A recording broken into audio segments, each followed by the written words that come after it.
JT Daniels. Our first questions will come from Mark Weiser and Asher. Hey, JT, how are you? Going on? Good day.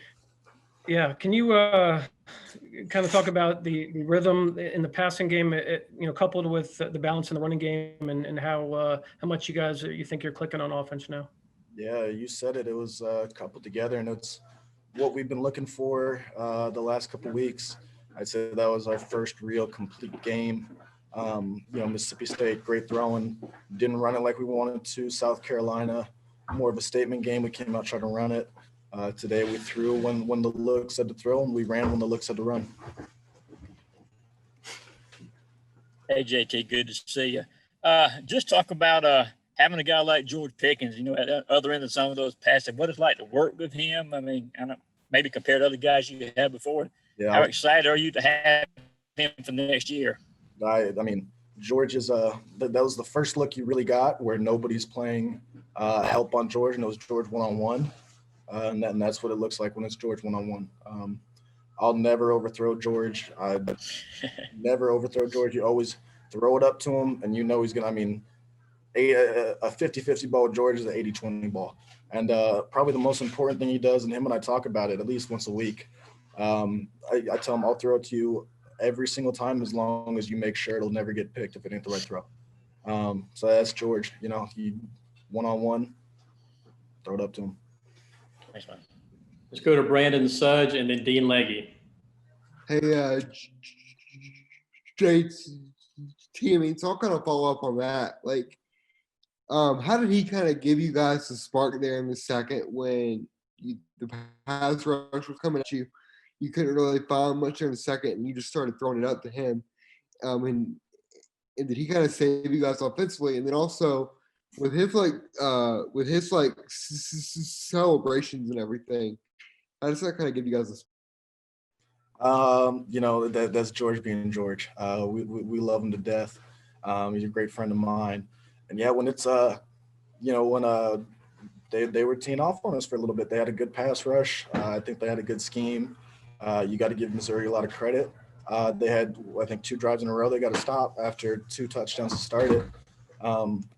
But big time players make big time plays, and that's what George did. And then you got to give Jermaine and Kears credit too, and really the whole offense, O-line and running backs for protecting it.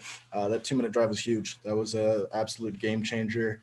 Went from having none of the momentum on the road to now the momentum's in our favor, and then that started the whole second half for us.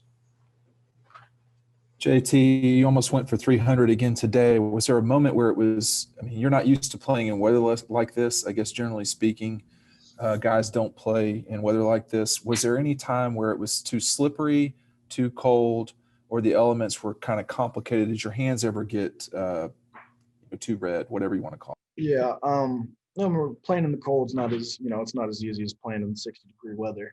But I really wouldn't say it made a huge difference for us. Try to stay warm on the sideline, got the hand warmer for a reason. And when you're in the game, you're really not thinking about it. You'll be cold on the sideline. Game time is just game time. I was focusing on playing. I didn't think about the cold. Let's go to Chip Towers. JT, I wonder if any way this was kind of a statement game for you guys. You've had a situation where the destiny's been out of your hands. You're playing a top 25 team on the road, and it seems like people kind of quit talking about Georgia a little bit. Was this for you guys? Did you feel like you needed to make some kind of statement today? I think every game for us should be a statement game. As something Coach Smart talked about is that, people say what they want, but we don't listen to it. We're earmuffs and blinders. We're focused on us and playing football. We got a team of guys that, love the sport, love the game, and just compete no matter, what the situation is, no matter what the record is. And I think that's what we did. Seth Emerson, very quickly, please. JT, how does this make you feel about next year? I know this year isn't over, and you may feel like you're just starting because you only started 3. But, if you look around, the key pieces are all eligible to return in 2021. Yeah, I'm really just, I haven't given too much thought to the offseason and everything. Very focused on Vandy and whoever we got this week, trying to finish the season out strong and, keep getting healthy, keep getting better.